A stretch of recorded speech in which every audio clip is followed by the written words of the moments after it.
Dans cette vidéo, je vais vous lire le témoignage de ma mère, Françoise Bourrilly, qui est née en 1939 et qui est décédée en 2016 de la maladie de Charcot.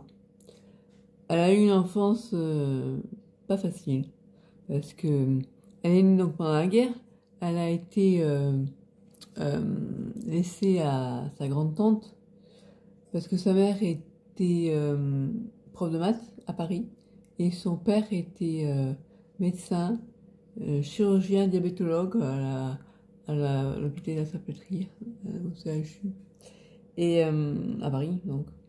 Et lui est décédé quand elle avait 5 ans. C'était les débuts de la pénicilline, en fait, des antibiotiques. Et il y avait, comment dire, on lui avait proposé d'essayer les antibiotiques, elle avait refusé. À l'époque, ça venait des États-Unis, parce que m'a raconté ma mère. Et donc, il est décédé d'une maladie nosocomiale à l'hôpital. Donc, elle a perdu son père à 5 ans et sa mère à 14 ans. Et après, elle avait une sœur qui est décédée depuis de Parkinson. Enfin, bref, elle est décédée. Et elle n'est pas décédée de Parkinson, hein, mais elle avait un syndrome de Parkinson, mais elle est décédée d'une hémorragie intestinale, je crois. Mais à 14 ans, quand sa mère est décédée, sa grand-tante n'a pas voulu s'occuper d'elle. Elle a gardé que sa sœur. En fait, après, je vous expliquerai. Ma mère donc, a été placée dans une pension. Et donc pour elle, ça a été vraiment... elle s'est sentie vraiment abandonnée, ça a été très difficile à vivre. Elle s'est réfugiée à ce moment-là dans les... Je vous raconte comme elle m'a raconté, en fait. C'est un peu son histoire qui m'avait forcément impactée en tant qu'enfant. Et je me suis dit, maman, maintenant, plus jamais tu vas souffrir, quoi. C'était un peu... Il y a eu un peu cet effet, un peu enfant médicament. J'ai un peu joué ce rôle. Elle m'a un peu parentifiée, quoi. Bref. Et donc... voilà, ça n'a pas été facile pour elle. Et quand on a su que j'ai fait la sclérose en plaques, on a voulu participer à un concours, je crois, d'écriture. Et donc, pour faire ce témoignage, je l'avais aidé. Et c'est moi qui avais choisi ce titre, Une famille pas comme les autres. Voilà.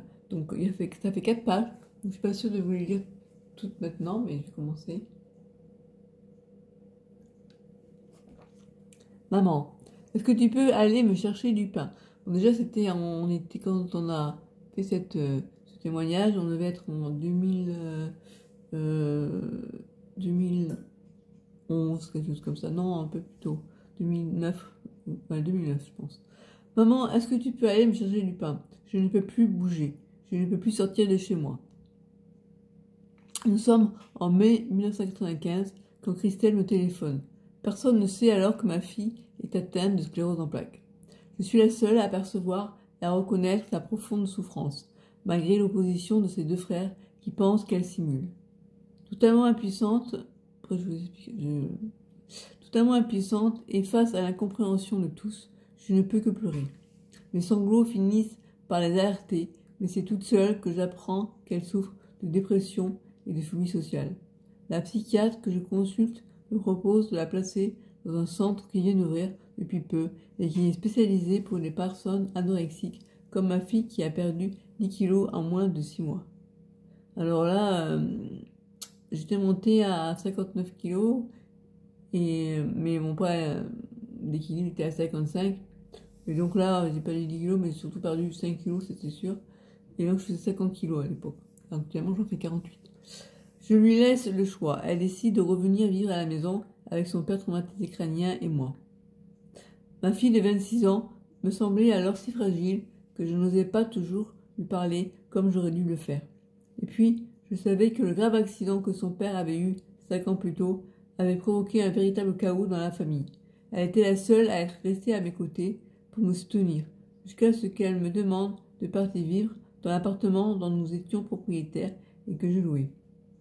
Enfin, plutôt qu'elle ne louait plus. Séparée de son fiancé, ne sachant pas ce qu'elle voulait faire après sa licence de droit, je n'étais pas rassurée pour elle.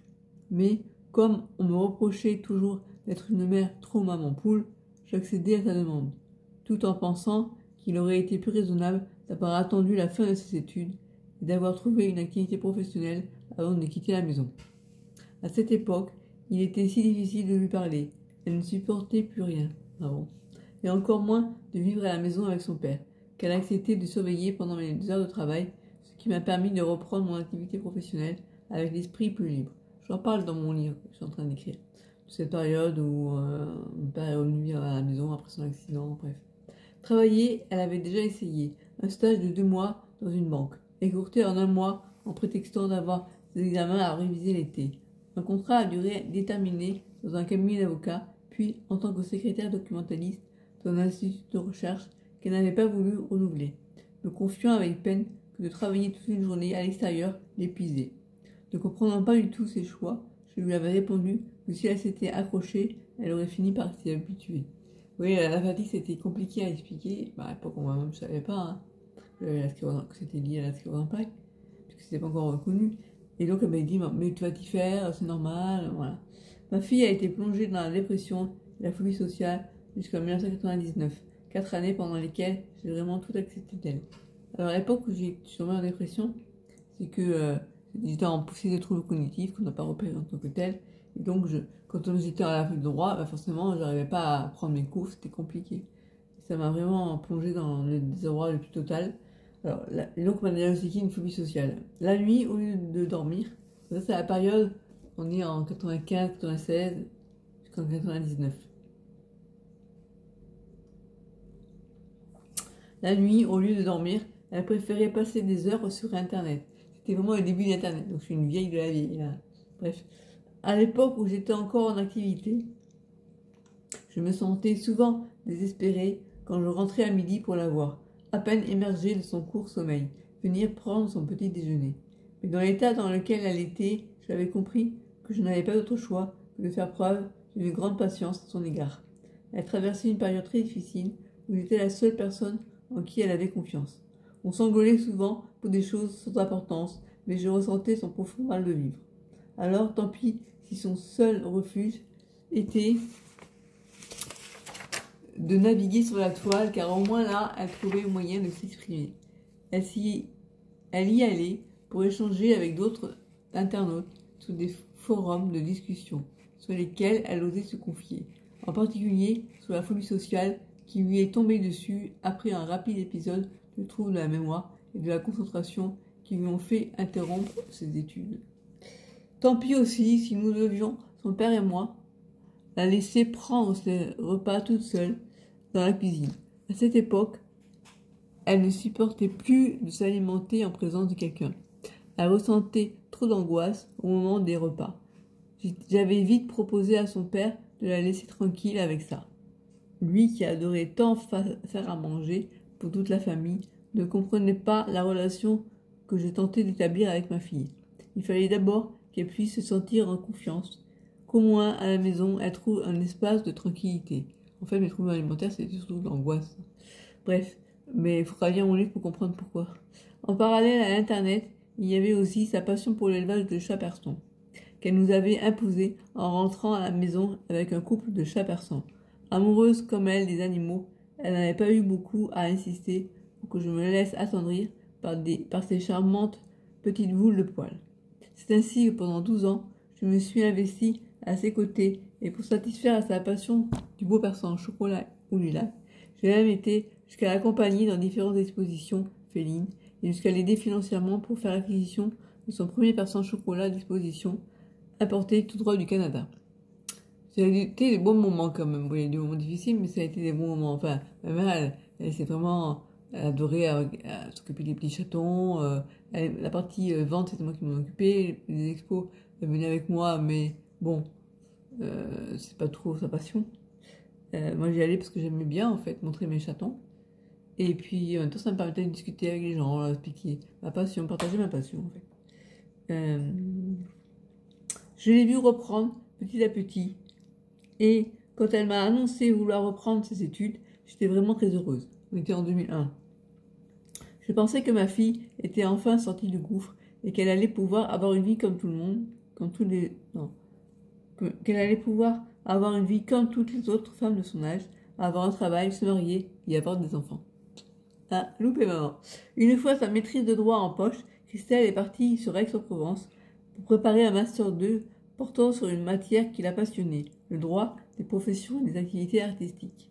Elle devait s'y rendre chaque semaine, car ayant été acceptée à la dernière minute, oui, parce que j'avais appelé pour savoir pourquoi on m'avait pas accepté, et du coup, ils m'ont dit qu'une place est libérée, venez. Voilà, bref. Elle devait s'y rendre chaque semaine, car ayant été acceptée à la dernière minute, elle n'avait pas eu le temps de se trouver un hébergement sur place. J'allais à l'hôtel, enfin, ça a été, un, ça a coûté cher à mes parents, et deux, ça a été galère quand même. Mais bon, tous les mois, je passais une semaine à Aix-en-Provence, puis après je revenais à Montpellier, m'occuper des chats, mes parents, bref. Dès Noël, j'avais bien vu que ces nombreux trajets qu'elle faisait en train ou en voiture l'avaient épuisée, et malgré sa grande motivation, je la sentais prête à abandonner. Je m'étais donc organisée pour récupérer des RTT pour pouvoir l'accompagner une fois par semaine, afin qu'elle puisse assister aux cours les plus importants pour elle. Nous faisions l'aller-retour dans la journée, pendant que son père faisait de son mieux pour s'occuper des chats en notre absence. En plus, il faut savoir qu'à l'époque, j'étais encore phobique sociale, mais rapidement, parce que c'était la passion, d'une part, les chats, ça m'a fait sortir d'aller en expo et de partager avec d'autres personnes ma passion. Et puis en même temps, j'ai osé prendre le train jusqu'à Valence, puis après jusqu'à Grenoble, parce que j'étais à Saint-Martin-d'Hères, à la fac, par correspondance. Et c'était en 2001. Puis après, en 2004, j'étais à Aix-en-Provence. Mais là, en 2004, c'est bon, la dépression, je l'avais plus, la phobie sociale non plus. Mais en 2001, quand j'ai repris les études par correspondance, oui. Après, en 2002, j'ai fait du droit de sciences criminelles que j'ai eu avec mention bien. J'étais trop contente parce que j'avais galéré en DUG, j'avais mis 5 ans. C'est le DUG, mais c'était à l'époque où mon père avait eu son accident. Bref, j'ai fait de longues études, mais ça a été assez chaotique. Bref, donc, où j'en suis? Donc là, j'ai l'élevage de chats et en même temps, je fais ma Master 2 en droit des activités et des professions artistiques. Après, j'ai fait un DU droit de la santé tout en étant juriste bénévole à la CLCV. Puis après, j'ai fait un Master 2 droit de la santé et à la suite, j'ai enchaîné sur une thèse. Voilà. Alors, où j'en suis? Donc, ma mère m'amène là-bas une fois par semaine? Non. Une fois par semaine? Non. Une semaine par mois, c'était pas une fois par semaine. Elle se trompe là. C'est pas une fois, c'était une fois par mois. Bref. Ah bon? Ah, peut-être que c'était à l'époque où j'avais passé les examens. Parce qu'elle dit nous faisions l'aller-retour dans la journée. C'est long, hein, parce que ça fait quand même 1h30 pour aller à Aix-en-Provence. Bref. Pendant que son père faisait de son mieux pour s'occuper des chats en notre absence. Après obtention du diplôme, elle poursuivait ses études sur Montpellier, en parallèle à une activité de bénévolat, voilà, dans une association de défense des consommateurs. C'est cette année-là où elle me confiait souffrir de troubles urinaires dont notre médecin de famille ne comprenait pas la raison. Voilà, c'est 2005. J'ai commencé avec des troubles urinaires. Et puis déjà en 2004, je commençais à avoir des lâchers de cheville, mais bon, le médecin, j'en avais parlé. En 2006, l'année du Master 2 en droit de la santé, ces problèmes de santé ne faisaient que s'accumuler. D'ailleurs, à l'époque, on nous avait parlé de maladies rares, dans le cadre du diplôme, et il me dit, peut-être ça pourrait être ça, si je trouve pas ce que c'est. Fatigue nerveuse et musculaire, troubles urinaires et visuels, paresthésie, difficulté à marche avec lâchage de genoux jusqu'à chuter parfois. Mais ces plaintes, pourtant nombreuses, n'étaient pas prises au sérieux. La seule chose qu'on lui proposait, c'était de suivre des cures de magnésium et de vitamines. La cause avancée était sa maigreur, ou bien encore des troubles psychosomatiques qui allaient pouvoir être résolus grâce à une bonne psychanalyse. De tels diagnostics me mettaient hors de moi car ma fille continuait de souffrir. En fait, ma mère a été très très fermée à tout ce qui était psy.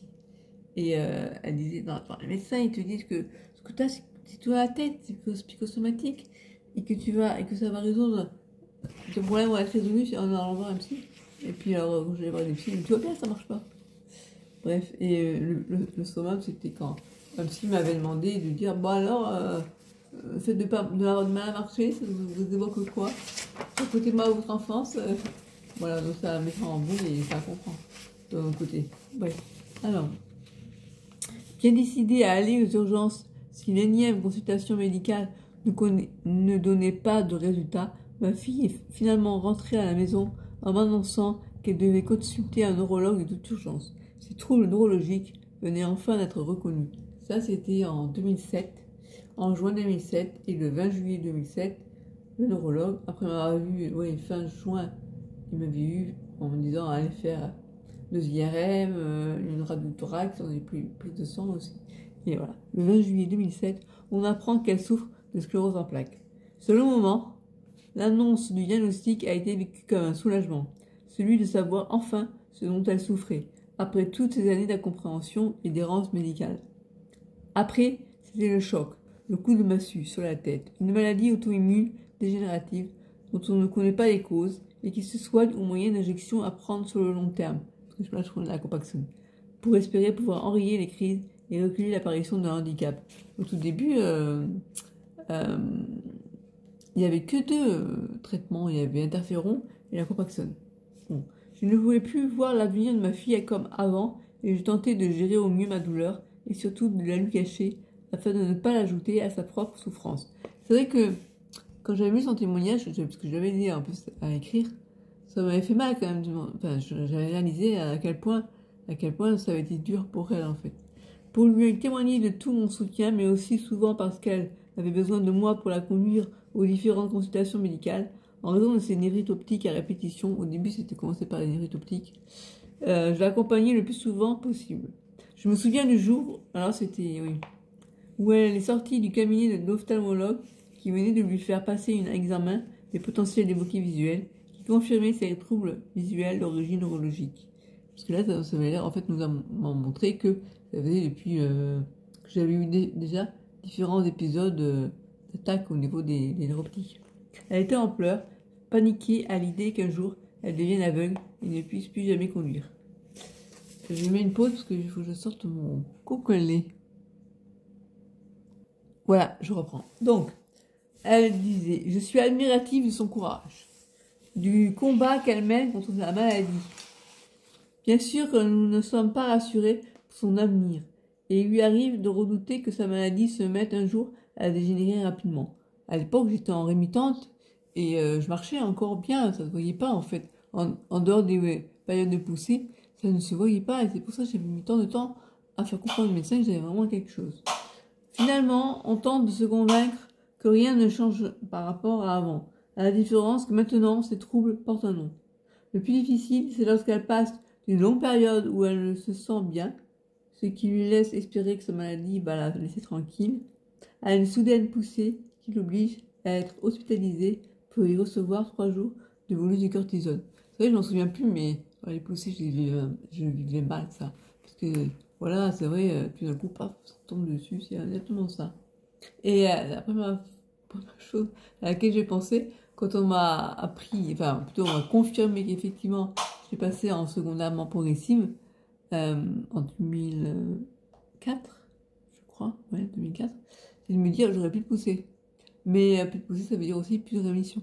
Bref, avec le recul, ma fille se demandait si son attitude réservée et effacée lors de certaines consultations médicales, ça veut dire que c'est vrai que le médecin il me disait quelque chose, un diagnostic que je trouvais pas bon, je lui disais rien. Et bon, après coup, je me voyais avec ma mère, je lui dis mais c'est n'importe quoi.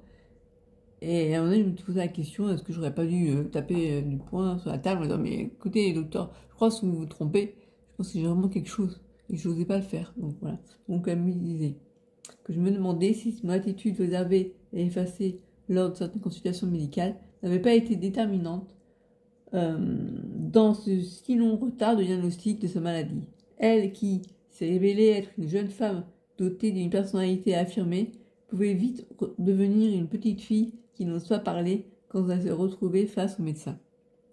Nous avons beaucoup discuté ensemble sur le sujet. Je ne pouvais pas la laisser croire qu'elle était responsable d'un tel retard de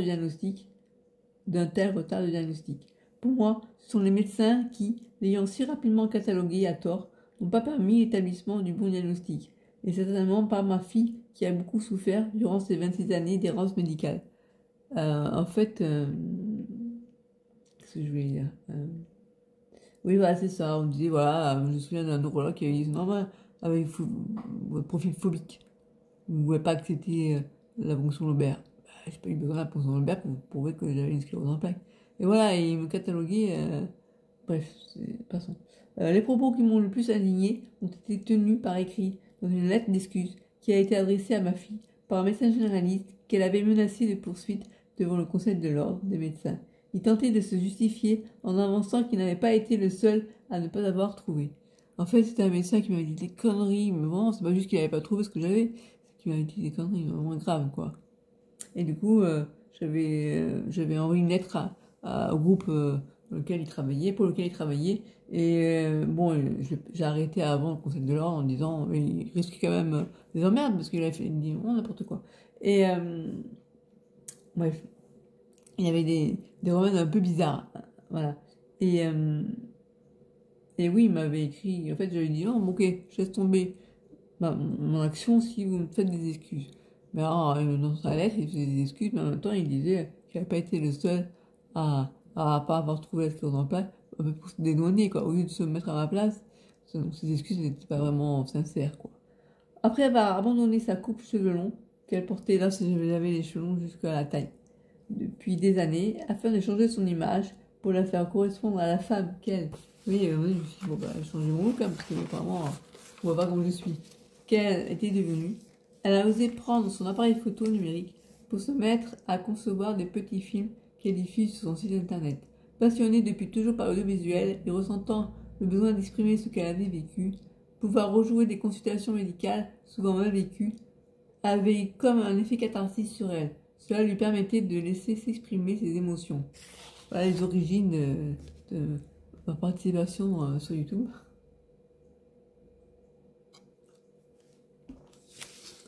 La plupart de ces vidéos parodiques sont des totales d'improvisation. En particulier celles où elle tient le personnage d'une neurologue, vidéos qui ont été très buzzées sur le web. D'autres sont de simples témoignages de la vie au quotidien avec la sclérose en plaques. C'était mon meilleur manager, hein. L'un des aspects positifs de la maladie est donc de lui avoir permis de prendre la parole. Elle qui avait appris à cacher ses handicaps invisibles avant, parce qu'elle n'était jamais prise au sérieux quand elle en parlait, peut maintenant témoigner de ce qu'elle vit au quotidien. Lorsqu'elle a été contactée pour participer au concours de l'UNICEF, elle n'a pu que dire oui et a proposé pas moins de 11 vidéos. Par moments, je me devais de la raisonner car c'était devenu une véritable obsession pour elle. Comment puis-je faire comprendre ce qu'est la sclérose en plaques à une personne qui n'en connaît que le nom? En février 2009, la question était de savoir si elle devait aller ou non à la remise des prix sur Paris, en sachant qu'une de ses vidéos avait été sélectionnée dans le best-of des 112 vidéos proposées au concours. Après réflexion et connaissant le risque de dépasser ses limites, la survenue d'une poussée, mais le risque qui pouvait de toute façon arriver même en restant à la maison, je l'ai incitée à y aller. Partie toute seule en train sur Paris, je n'étais pas bien rassurée pour elle, même si je savais qu'elle pouvait se débrouiller. La fragilité de Christelle n'est qu'apparente. Lorsqu'elle est motivée, rien ne peut l'arrêter, pas même la maladie. Pourtant, je me suis vue la quitter sur le quai de la gare, comme si je laissais partir mon enfant de 3 ans. Pour se rendre au lieu de la remise des prix du concours, elle a préféré utiliser les transports en commun, l'idée de sa canne pliable, plutôt que de prendre le taxi. Je crois qu'elle avait quelque chose à se prouver. Arrivée sur place, elle a pu retrouver son oncle et sa tante et assister avec eux à la diffusion des 28 vidéos retenues. La première vidéo à avoir été diffusée dans la salle de cinéma était la sienne. Mais la surprise n'était pas finie puisqu'elle a réussi à braver sa timidité naturelle pour aller parler à Claire Chazal et se faire prendre en photo à ses côtés. Ouais, c'était des super moments. Merci encore à l'UNICEF parce que franchement, ça a été très fort. Depuis ces différentes expériences, ma fille n'est plus la même. Sa créativité révélée lui permet de s'exprimer et lui donne envie de partager son vécu avec d'autres personnes souffrant de sclérose en plaques, mais également de tenter de mieux faire connaître cette maladie au grand public. Vivre à ses côtés me donne très souvent l'occasion de pouvoir profiter de son imagination créative. Donc elle était consciente que j'étais une artiste au fond de moi. Pas plus tard que ce matin, elle me faisait part d'un rêve, ça c'est à l'origine de ma vidéo que j'ai faite pour 2010, dans lequel la CEP l'appelait au téléphone. Elle a aussitôt trouvé une idée de scénario pour une nouvelle vidéo que je retranscris ici avec son autorisation.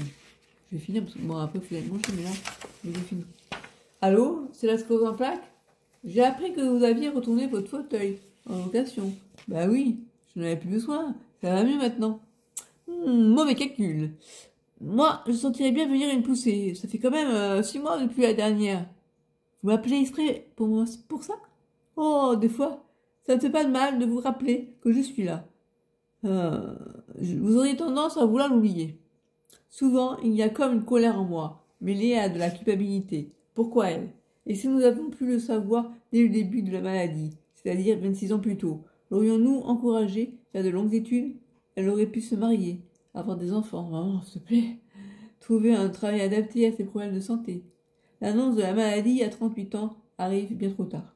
La maladie a fait son chemin et rien de ce que j'avais rêvé pour elle n'arrivera. Mais il restera cette rencontre entre elle, son père et moi. Voilà ce qu'avait écrit ma mère. C'est beau, hein, je trouve. C'est difficile à vous lire, mais je l'ai fait. Yes. Bon, voilà.